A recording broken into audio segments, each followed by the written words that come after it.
Welcome, everyone, to the very first episode of In Other Worlds, a lit RPG, gamelit, and fantasy podcast. I am Jess, your host, and today, for my first guest ever, I have TJ Lombardi.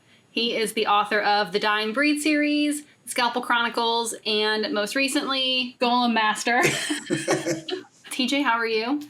I'm doing amazing. You know, I've been a huge fan of the show, Jess, ever since you guys started. I was like, absolutely want to come on and hang out on this epic podcast.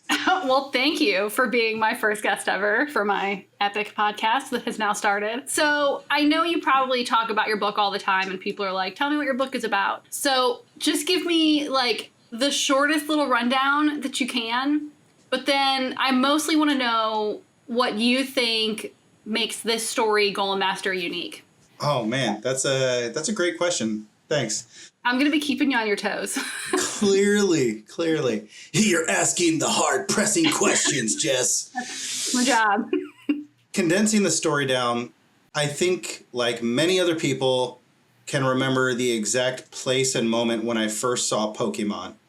And I fell in love with that and thought it was amazing. And so for me, I really also enjoyed the movie Pacific Rim. I really enjoyed Gundam.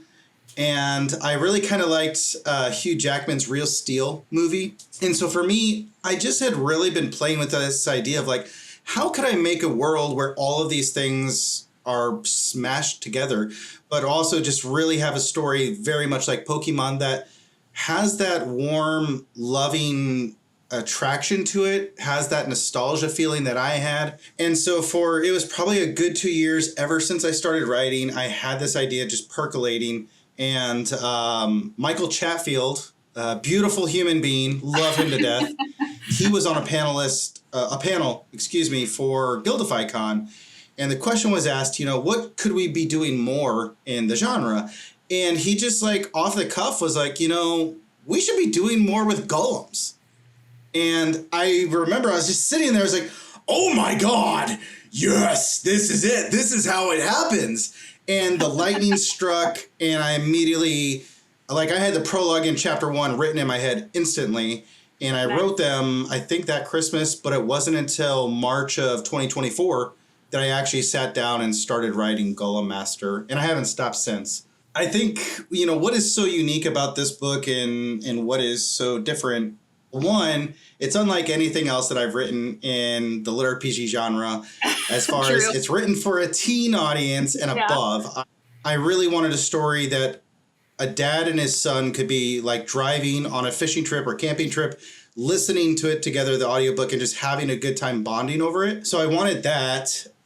But at the same time, I really love to have very hard life lessons thrown into some of my books. And so with this story, there's a lot of real things that are happening in the world and happening within Pepper's life that he has to overcome and he has to learn and develop. So this coming of age story, I think, is really blended in well, that it's going to be very hard and heavy emotionally, but there's still these moments of joy and pure exhilaration, I guess you could say, when those accomplishments and achievements happen. It is really, really different from your other series. Dying Breed and Scalpel Chronicles. I haven't read Dying Breed, but I have read Scalpel Chronicles. And it is dark, and it is gritty, and it's bloody, and it's violent. And it is very much not a young adult book. Were you worried at all when you wrote the YA book that any of your core group of fans who liked that dark, gritty writing wouldn't kind of cross over to the YA book? Not really.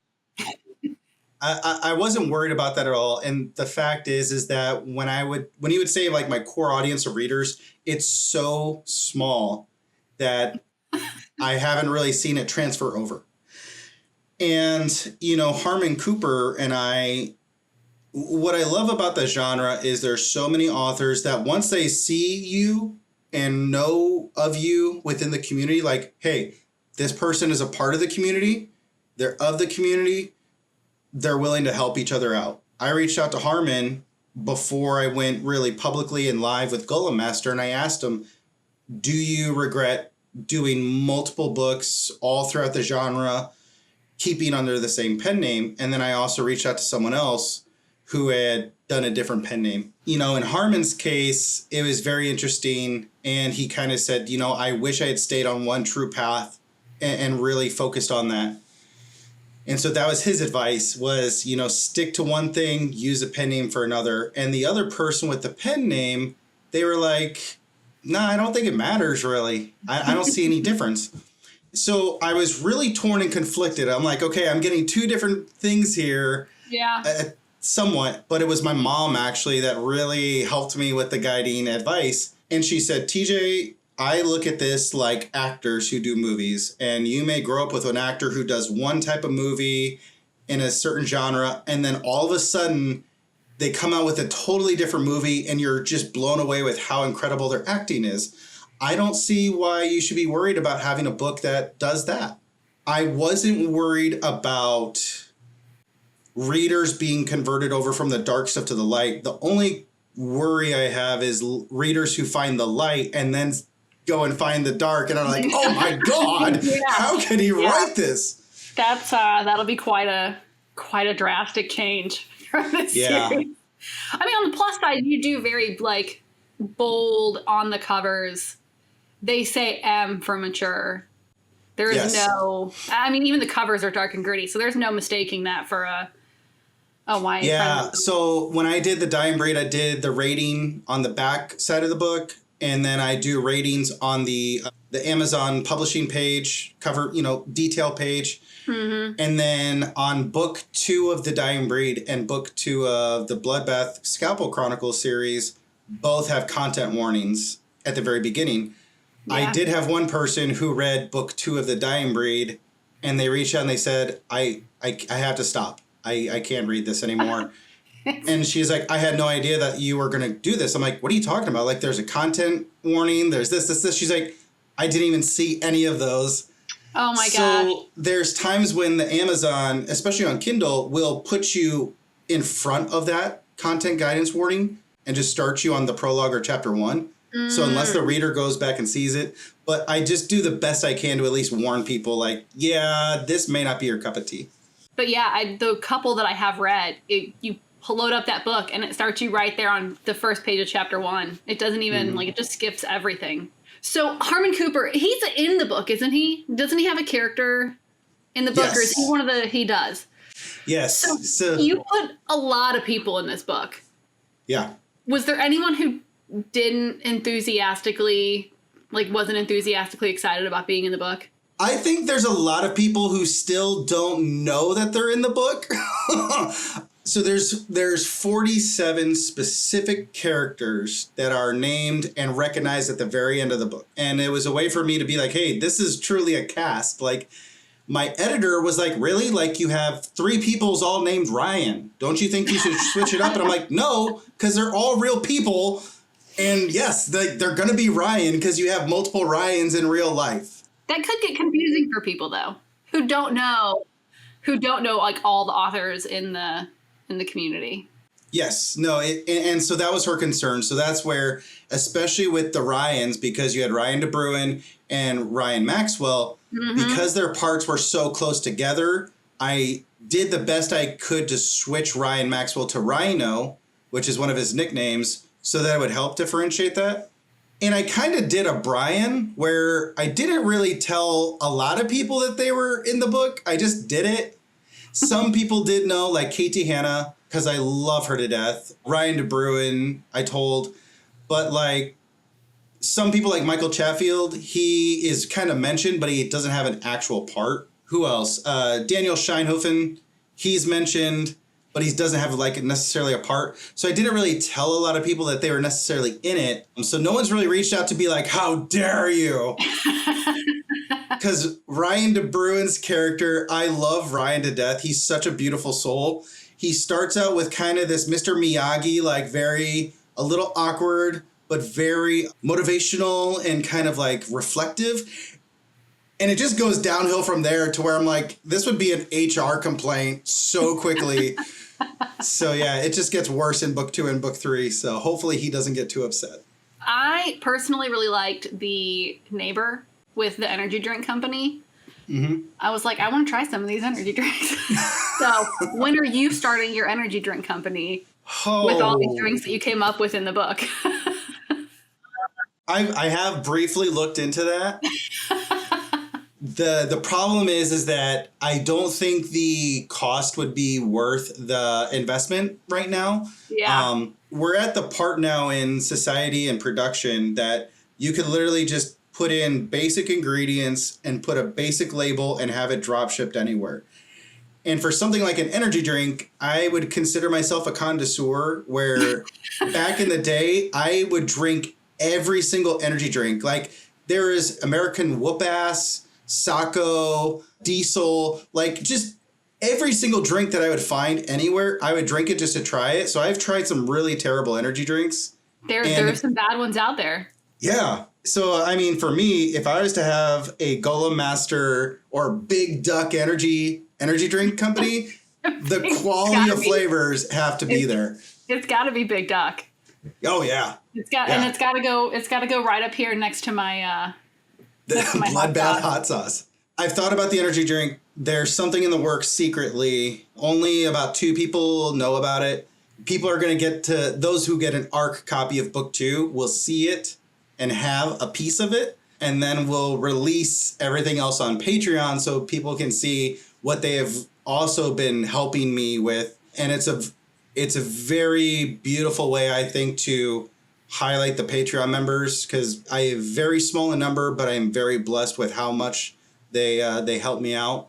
I'm hoping that by the end of 2025, something really cool is going to happen, and then going into 2026, I'll easily be writing Golem Master 4, maybe even 5 around 2026. And so there's some really cool potential for having some fun with this new item. How many books do you think are going to be in the series? Well, that's a great question, because the story has really changed from the very beginning. And some of that was from beta readers on Royal Road that gave me some great feedback.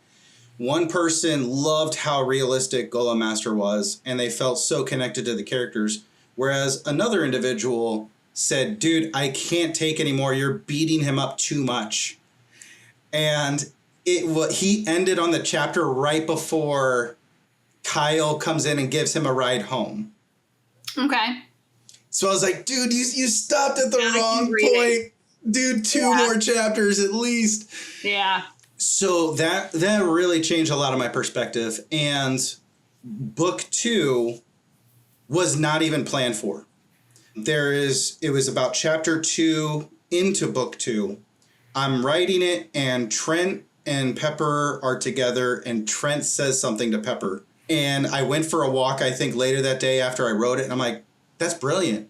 Why am I not going down this path for a second? So all of book 2 is a side quest of a tale, but it was one of my most favorite books to write because I loved the new characters that come into play, the dynamics where a lot of people reading book 1 may have felt one way, but by the end of it, they're shifted. And I think I play that nicely as well in book 2, that you get really attached to characters and then you're surprised by how it ends. Book 2 was unplanned, so book 3 now shoved us back. We're probably going to be at 200,000 words plus in book 3. So with that, I know for sure there's going to be a book 4. I think the series will end on 5 books. But you seem like you're at least a little bit of a pantser, right? Like you don't have it fully logged out from book 1 to the very end of the story, how everything is going to go. Like it seems like you're kind of letting it go its way. It's what I consider a hybrid. So I started as a planner or plotter. The Dying Breed, every single chapter for the first 3 books were completely mapped out one at a time. Bloodbath was almost mapped out completely to a certain point of where I knew exactly what, like the fight scenes, the battle scenes, I knew every single round that was shot or fired, like where it went. Like literally I had PowerPoints with arrows. So I knew exactly like, okay, he's going to shoot 4 times at this person. That was going to bring his ammo down here. He's then going to shoot over here and he's going to reload right here for this reason. So it was extremely planned out.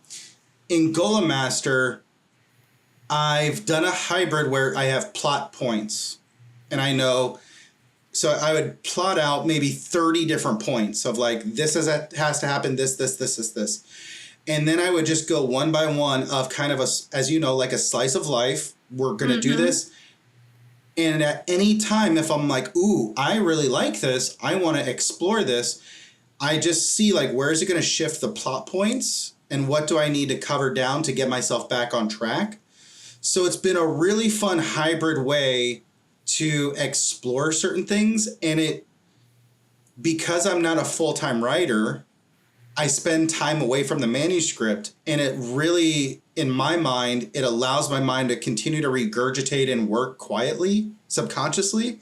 And so it was just yesterday, I'm downstairs in the kitchen and I'm cooking up dinner and getting things ready. And then all of a sudden it hit me. I'm like, oh my God, this is it. This is the next piece that connects the plot points. It was just like, yep, this is awesome. So it's been a great hybrid, allowing myself to have the creativity to have fun, but allowing myself to keep on pace, because I know exactly what the last chapter of the story is going to be. And I got all emotional. I'm like, nope, we're not ready. We're not going to go there. We got so much more.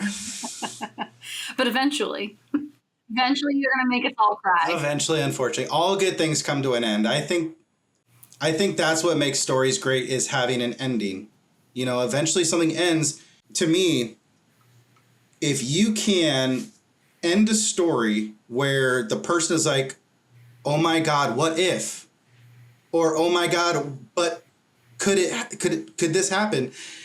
You've gotten them to a point where like you gave them a conclusion ending. They're like, oh my God, that was so beautiful. I love that.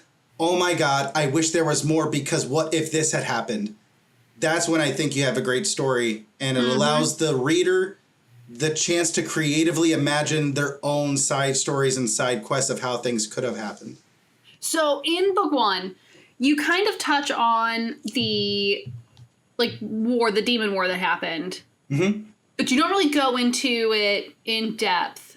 Is that going to be explained more in the later books, or is that going to play a bigger part in the later story? Yeah. It is and it isn't. So that's a part that has changed as well.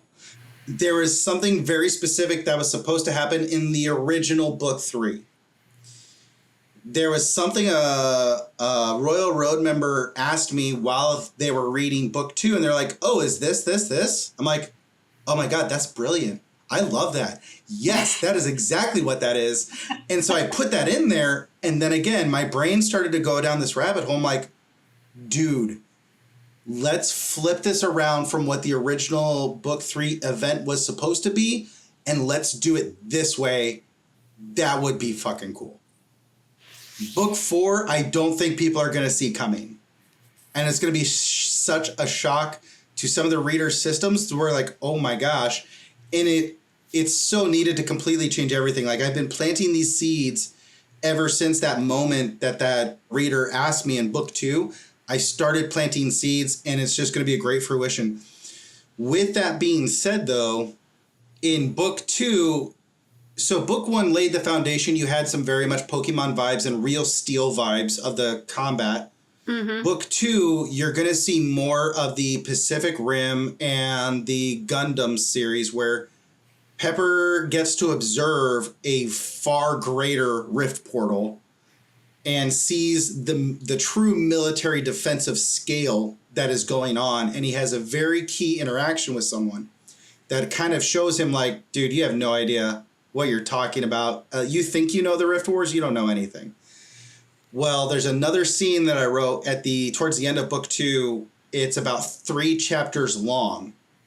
And I get emotional, but it was really me reliving the moment that I got to go visit the 911 Memorial in New York City and the museum there. So my best friend, he got to take me, and I wanted to stay there all day. Like, I almost didn't want to leave the museum because it meant so much to me and so much to so many other people. So there's a very key scene that really sets in how impactful the Rift Wars was. So there is that in book 2, and then in book 3, you're going to have more of the Gundam, more of the Pacific Rim, fighting demons and building some more tension within that. I was gonna ask, are we eventually gonna see the golems fight the demons? Are they gonna be used to fight demons? That's what I want to see. I want to see the golems eventually not fighting each other, but being used to fight the demons. Okay, so spoiler alert. Yes, so that is going to be part of the tension. So in book 2, you get introduced to, what is it, the Scudo 5s, which are basically like the mechs that are fighting the demons. And so Scudo 5 pilots are, of course, like considered like insanely talented.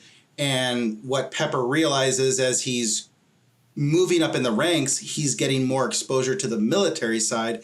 And he's finding a lot of gladiators that were competing in the Golem League who may not have been good at gladiator combat, were moving over to become Scudo 5 pilots and fight the demons. And there's very similar tactics, and there's the hardships of, hey, you have to fight as a team, you have to move tactically, you can't just be a solo.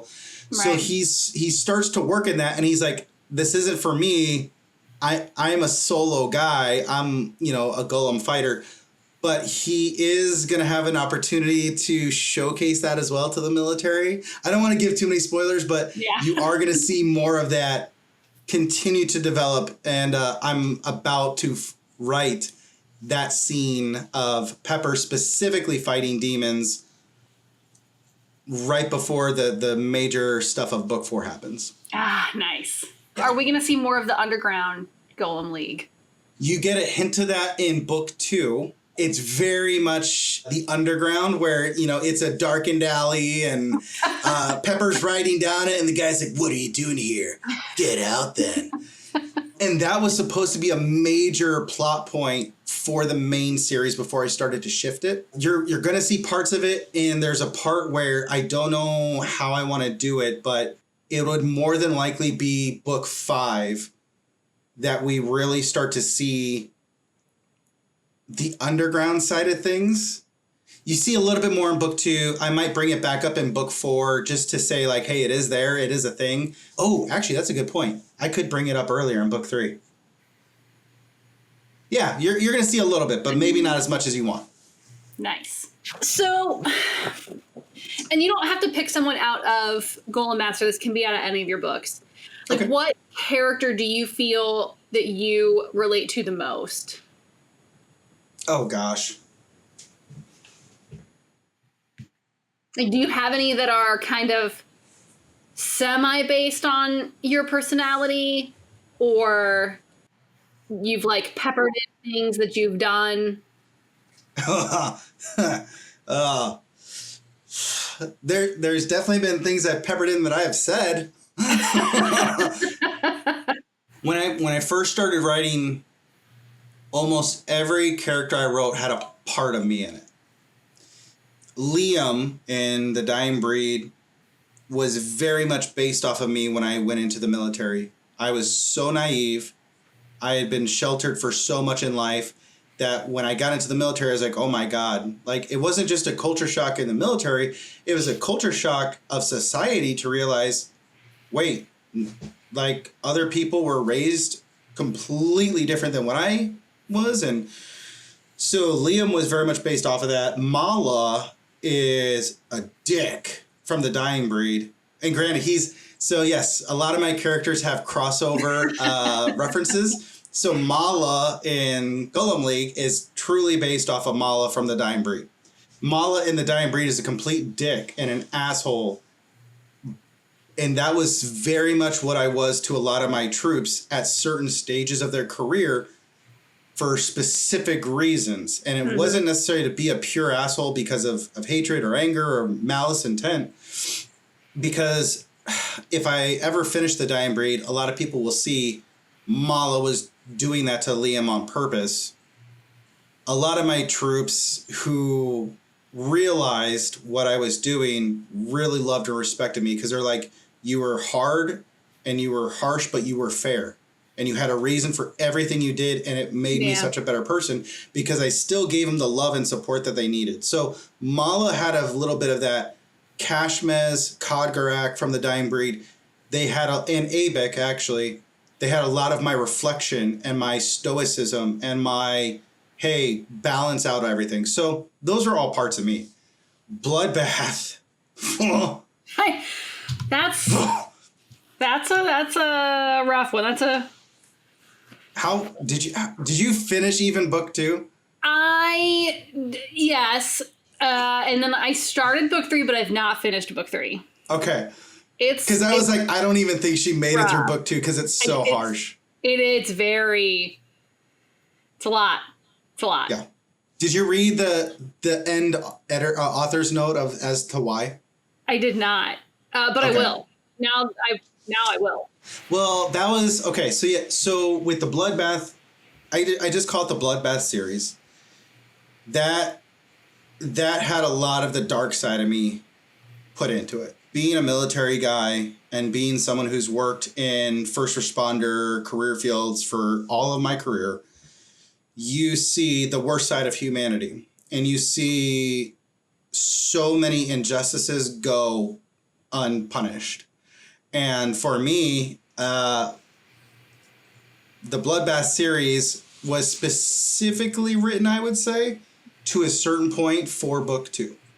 Because I absolutely hate that, and I wish we were doing more to stop it, and I don't feel like we are. So I was like, I want someone who's going to inflict the most brutal punishment and, suffering on these people because of it. There's a lot of dark, suppressive stuff that I've just poured into it.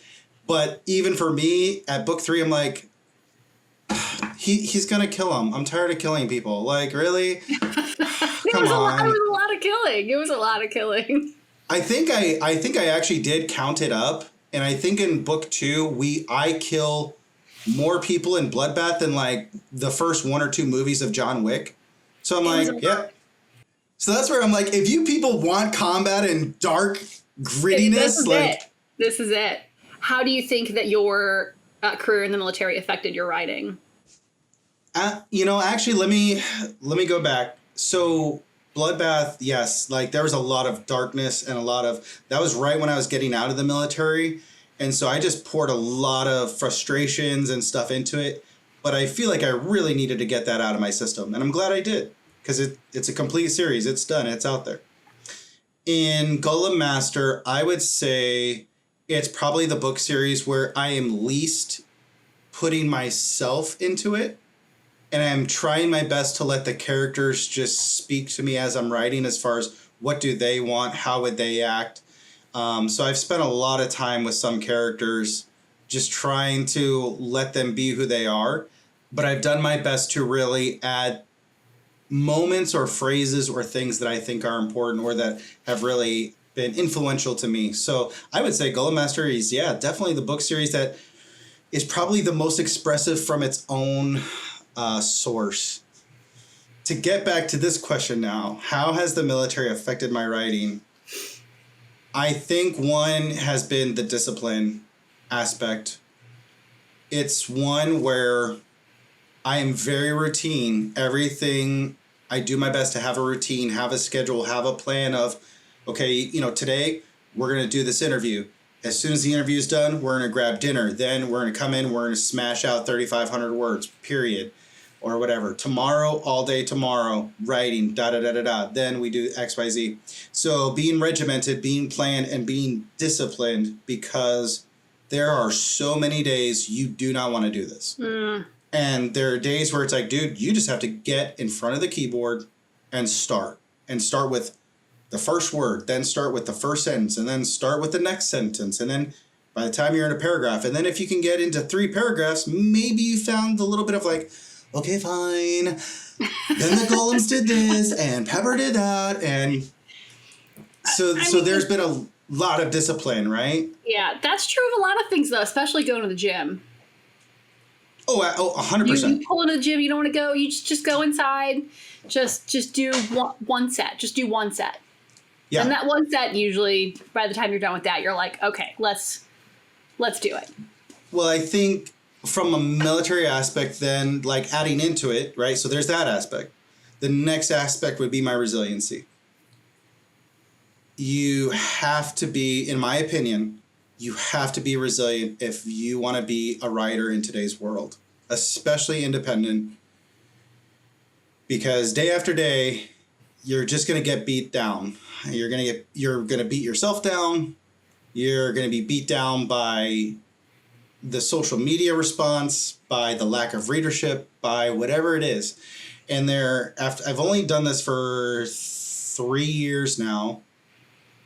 So many times I've wanted to quit. So many times you get so discouraged because literally no one has read your books. I have had private messages sent to me telling me I should be ashamed for recommending my own books to people online. I have had people block me or ban me from groups saying I can't self-advertise. You see some of your posts get downvoted on Reddit so that it doesn't get circulated to other people. Almost every other day, there's something that will probably try to discourage you from doing this. And you just have to have the resiliency of like, nope, I'm going to keep doing this. And I think the military helped me out with that. My best friend, he's told me, he's like, dude, you're the most resilient person I know. I know so many people, and if I put any other person in your life and through the things you've been through, they would have taken the easy road out. They would have ended it long ago. And yet somehow you keep getting back up and you're like, well, that sucked. You gotta keep going though. And you just keep pressing. And so, yeah, this is now my 3rd book series. And I just keep doing it because I'm like, you know what? Eventually it's going to take off. And eventually it's going to, finance itself in the long run. But I just love doing this. I love being in this world. I love getting to write stories and tell stories. And yeah, they'll more than likely be here long after I'm gone. So. Well, it's good that you love doing it because I'm sure that also helps. It goes a long way towards helping keep you motivated. And hopefully your Patreon supporters help keep you motivated. And people like me who love your books help keep you motivated.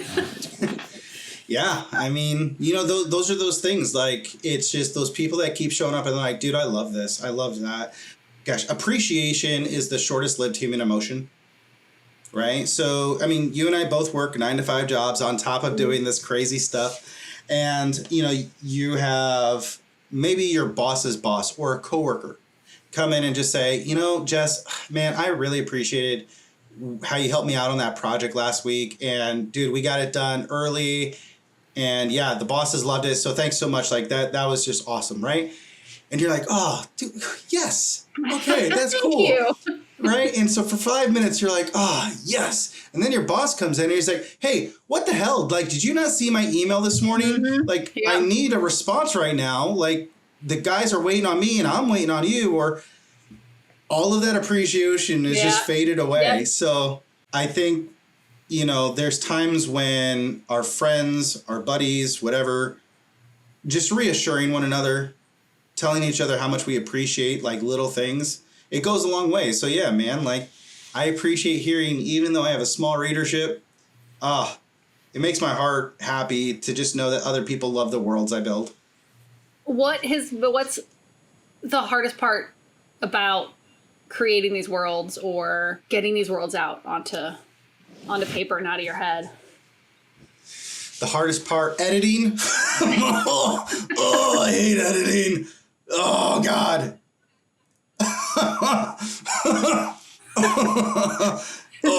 The editing is the worst.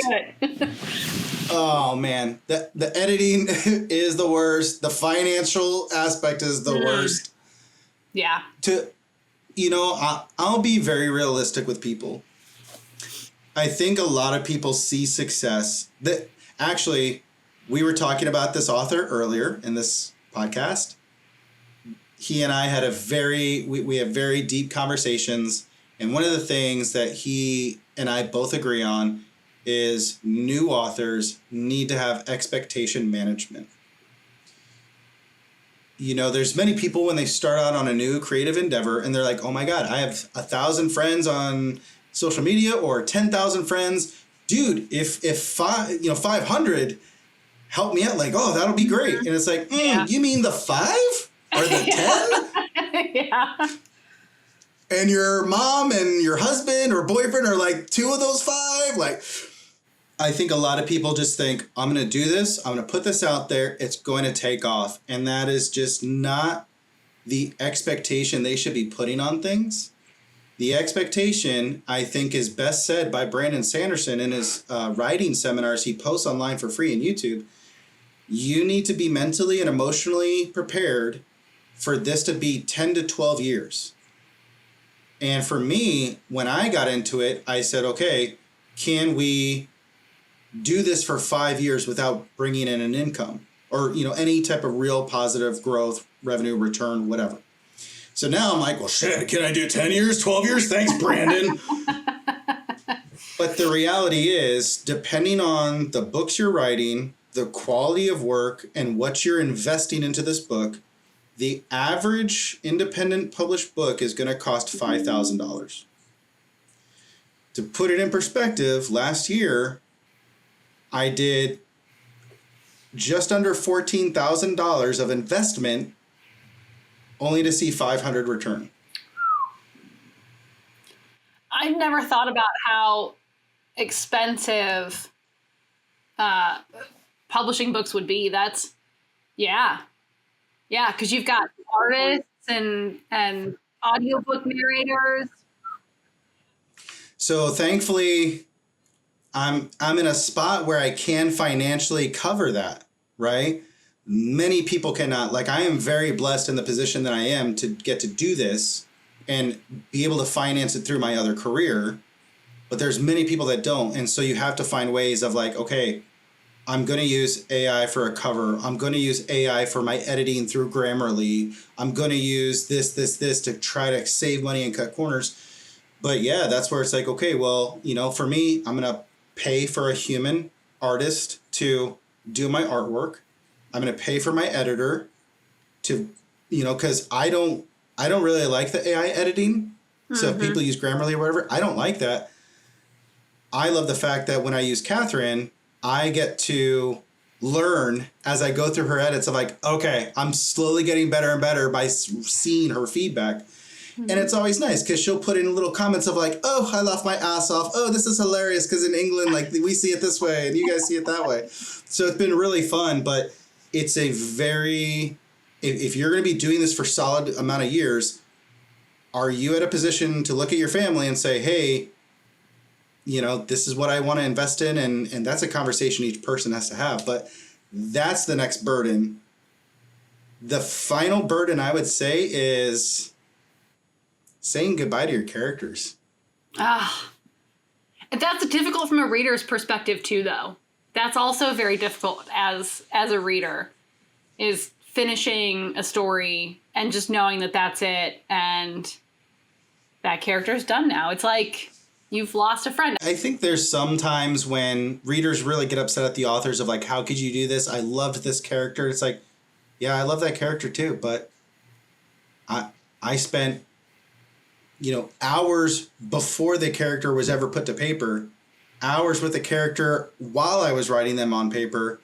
It was super emotional for me to say goodbye to Trevor and Sasha in the Bloodbath series. And I was like, damn it, man. Drebin is mentioned in Bloodbath. He was from book 3 of The Dying Breed. He was one of the best characters I felt I have ever written. And when I had to say goodbye to him, I was like, oh my God, I have to say goodbye to this character that I absolutely love. And so for me, that's like, okay, he's in Bloodbath. Oh, and guess what? He's going to be in Golem Master too. You just need to find out where he's going to be. So yeah, it's so hard saying goodbye to the characters that you fall in love with as a writer or as a reader. Yeah. I know you've said in other interviews that you do audiobooks because you just don't have the time to sit down and like read a physical book. Were you a reader when you were younger? I did. Yes and no. So I grew up reading Chronicles of Narnia. Well, like Mom would read to us and then I would read some, but Chronicles of Narnia was when we did. The Sugar Creek Gang was a story series. Gosh, I would fly through those books and they were just fun adventure, like kind of a Tom Hardy, bunch of kids growing up in a country setting where There was the old haunted mansion, out in the country, and there was another gang of kids that they would get in fights with all the time. And I'm like, you guys are letting me read this? Like, you guys won't even let me listen to rock music. Like, what is going on? And then I did Choose Your Own Adventures for a very long time. Those were fun. And then there was a series called Left Behind that took off during my young teen kid years. Well, they did a Left Behind for Teens series. Those books, that was probably the only time in my life I would literally sit down, read that book cover to cover, and be like, where's the next one? Where is the next one? I was reading them so fast, faster than the author could write them. But back then, there wasn't a big like Barnes & Noble that would carry those books in a selection.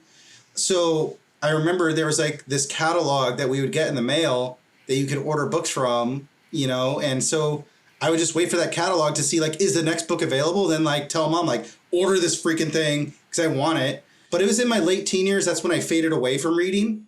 I got into computers, computer games, music. And then I did not want to read a book because I thought it was a waste of time until I got into the military. My mom and dad gave me Lone Survivor as a Christmas present the year that I just got out of basic training and tech school. I'm home visiting on Christmas. They gave me this book. I'm like, great, a freaking book. Okay. So I get on the plane to fly to my first duty station, and I'm like, all right, you know what? I'm just going to take this book with me. Whatever. I'm sitting in the airport terminal in Portland, Oregon. I read like the first 2-3 pages, and I'm in freaking tears. I'm like, damn it. Big, tough military guy. We can't be crying over here. Like, this bullshit. So for the entirety of my military career, all I would really read is military history, leadership philosophy. And then I started to get into the personal development, self-development, physical fitness and readiness and health. So I did not read any type of fictional books until Ready Player One. Fantastic book. And then The Land by Alaron Kong. And that was where I was at a point in my military career where I was serving in search and rescue. So every night I was doing ruck marches on the roadway. And I was like, well, I need some audiobooks to listen to something on these long road marches. And so I finally picked up The Land because it kept being recommended to me on Audible. And then I was like, holy shit, this is really cool. Nick Padella is amazing. Okay. I still had no idea what Lit RPG was. I was like, damn, this book is like legit. There's a lot of detail in this book. And then 3 years later, I'm like reading all these Lit RPGs. I don't even like barely read anything else that I used to. It takes over. Yeah. It takes over. So would you say Ready Player One and The Land were like your introduction to Lit RPG? I would say Ready Player One does qualify as a Lit RPG. But it was really The Land that introduced me to Lit RPG. I just didn't really know what it was at first. For me personally, I love Alaron. I don't agree with him on everything, but I've gotten to spend time in that man's living room. I've gotten to spend time at his dining room table having a meal with him and playing Settlers of Catan, which he and I need a rematch because he convinced the table to go against me because I was going to win. For shame. I love that dude in so many different ways, and I will definitely support him and defend him. I think he played such a major part in the genre because he just influenced so many other people and encouraged so many other people to help build the community to what it is today. So that was definitely the introduction for me, and I'll give him credit all day long. Nice. I actually don't think I've read any Alaron Kong books. Oh, man. I know. I'm probably one of the few people in the Lit RPG sphere that hasn't read his books, but I'm so far behind. I am fairly new to Lit RPG, actually. I've only been reading Lit RPG for maybe the last 2 years. Yeah. Didn't even know it was a thing until then. It's crazy how it's this sleeping giant. Like, it's truly been huge and exploding in size, and yet still so many people don't understand. But thankfully now it's the genre is getting the exposure that I think has been there all along. It's just one of those things where every rose has a thorn. So a lot of good is coming out of it. There's going to be some bad that comes out of it, but it's just the nature of things. You have to keep moving forward.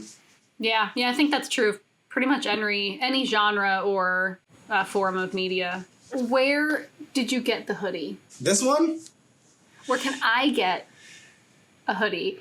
So when you go to my Shopify website, go all the way down to the bottom, click View All, go to page number 2, and scroll all the way down, and you will see the Golem Master Classic Unisex Pullover Hoodie, which is this one. It is in white and yellow. And then the Golem Master 2 hoodie is on there. This one has got all of the Patreon members listed. Nice. And then for Golem Master 2, I believe your review is on the back of Sweatshirt 2. Well, that's going to have to be the one that I pick up. So, yes, they're on my website. Yeah, it's purple, this one's yellow, and then book 3 will be blue. Ooh. So, circling back. Yep. Now that you've got book 2 is done and to your editor. Book 2 of Golem Master is author copies are coming in hopefully tomorrow. Nice. The biggest thing with the author copies is to confirm that the cover is going to come out good on the color balance. But those files, I have the files to re-upload. I will have author copies ordered by the end of this week. And pre-sale, it's up for pre-order. It'll be published on 20 June of this year. So book 2 is completely done, 20 June. Book 3, we're at like 155,000 words. And yeah, we're going to be cranking all the way to 200, probably. And so with having book 4 and 5 also kind of planned out, is there anything that you wish that you could go back to book 1 and change? Ooh, that's a good question. Well, I did plant a lot of seeds in book 1 because I thought the trajectory is going to go this way. Some of those were the underground because of what the underground was really supposed to be building towards later on. I don't know if I would have had it as heavy. And the character Timo Burnham, he really comes in and plays a part in book 1. He's really faded out in book 2 and even in book 3. So I don't know if I would go necessarily as heavy on his character for certain reasons. But at the end of the day, you know, sometimes you just have to let things be the way they are. And I think book 1, even though I beat up Pepper in the very beginning pretty hard, I think it was worth it in the end to the readers who stick with it and see the why behind it all. Because that was where, to a certain point, Eli Gardner, you know, from the Equine Ranch, she is my amazing cousin. She has her own equine ranch. Nice. She's slowly building it for the whole therapy and recovery services. Aww. And she's an incredible author as well. So it's like, well, I've got to have Eli in this book. So, well, what are they going to do? Like, how is Eli going to be connected? She's going to be this other avenue. And of course, that's what forces Pepper to be in very close quarters with the other person. So it was all a perfect fit for me to have life lesson, connection, my friends and family involved. So I don't know if I would change anything in book 1. I think it's pretty cool the way it is. Nice. So during my deep dive of doing my research for this episode, oh no, you're actually a pretty talented photographer. Yeah, I guess so. I would say that. I was looking at some of your photographs. I was looking at some of the astrophotography that you did. Oh, yeah. And some of the landscapes. And it's really good.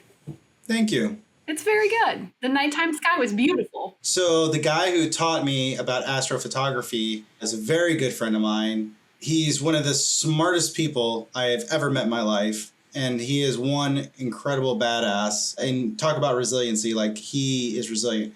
He is mentioned in book 3 of Golem Master, and he is going to have a really cool part. Actually, I got into photography before I joined. I had a really nice camera that I saved up and bought, and my car was broken into in Salem, and it was stolen. So I never got it back. That obviously broke my heart. The other thing that was worse was they took my backpack, which had the camera in it, but it also had a journal in there. Oh, no. And I had written like one of the hardest parts of my family's life. I had written in there like what we went through. There it is. I thought of it like, you know what, universe, you know what, God, you did that on earth for a reason. Like, you wanted me to let go of that part of my life. So I joined the military, and I was like, man, I should get a new camera. Years go on. I'm in Vandenberg, and I am going through the hardest part of my military career, day after day. And so finally I was like, you know what, I'm gonna do something for me. I'm gonna buy a camera. I'm gonna go out and take photos. And so I bought a nice camera, and that forced me to get outside and to start taking photos. So I did that for a while, and then some of my exercise photos that you may have seen, like those are people that I worked alongside in the military. I really wanted to do fitness, photography, and so I was like, you know what, I'm gonna just focus on landscape and astrophotography, and then action shots, because I did a lot of my military guys. Having a law enforcement military combat background, I was like, I know what they're going to be doing for this exercise or scenario. So if they're focused on that, I know where I can position myself to get a cool action photo. I've done some really cool stuff with my camera. It's got me a lot of recognition. I'm hoping this summer to get back and to start doing some more of that. You should. They were good. I was actually thinking of just buying my van and driving all across the U.S., getting to a spot I wanted to be at, taking photos, and then, or nighttime photos, and then writing. So I would do my writing in one portion of the day, do my adventuring and photography, and that's a back burner. So, I mean, that sounds like a pretty stellar way to do it. Yeah. Although yeah, there are worse things in life, for sure. Yeah. But yeah, thank you. The photography is stuff that I really don't highlight because I want to highlight the books. But I really love nature, and that's where a lot of the Dying Breed had a lot of those nature aspects in it. Another part of why Search and Rescue is just so incredible to me. Abeck, who's in the Dying Breed, was really influenced by my buddy Matt Marshall, who was on Search and Rescue with me and in the military as well with me, served with me. He's a Native American descent, and we just loved nature, and we loved connecting with it. Where can people go to find your books? For me, Amazon.com is the easiest way to go.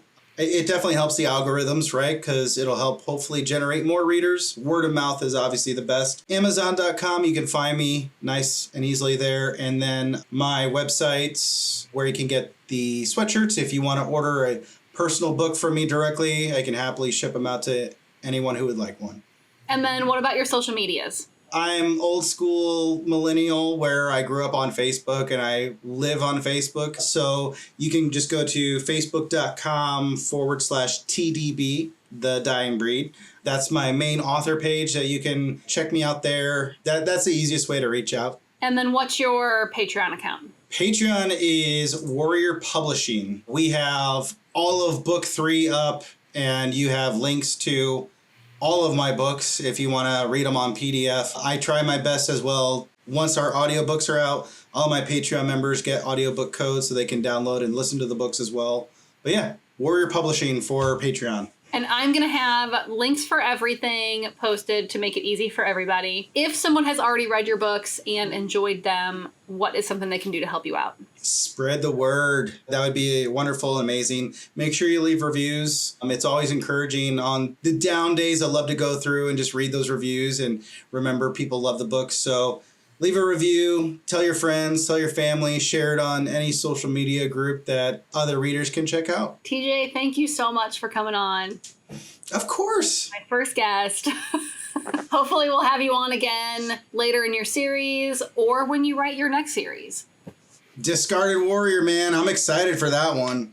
Oh, is that another series you're working on? Yes. Yeah. Well, so I've got the cover. I've got the concept. I've got the title. It's going to be very fun. And to just put it in perspective, it's currently my take on Stranger Things and Teenage Mutant Ninja Turtles blended together. So I think it's going to be something that people will enjoy. Interesting. Yeah. Well, thank you everyone for tuning into my first episode. Until next time, keep leveling up.